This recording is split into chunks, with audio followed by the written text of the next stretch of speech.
أن المؤامرة بدأت أساسا بالحرب العراقية الإيرانية، عملية إلهاء للعراق، وحتى من طرف آخر عملية إلهاء لجانب من قدرات إيران الخيرة،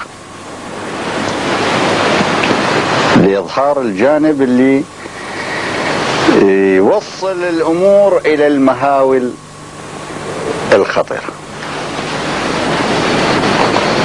ويقينا بأن الذي كان يغذي هذا هي نفس أطراف التحالف الآن التي تقف بالخط المضاد، سواء كان العربية منها أو التي تسمى عربية منها أو الأجنبية،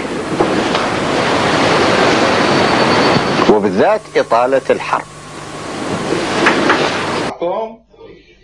لا، أولا حسني، وثانيا فهد، وثالثا الغرب وإسرائيل. هذول ترى اللي جوعوكم، مو بوش الرجل أجنبي هو اللي جوعكم، لكن تسلسل مو الأول. شي يجيبوا بوش إلى أرض مكة وأرض الرسول؟ شي يجيبوا؟ لو مو أكو من يفتح له الباب؟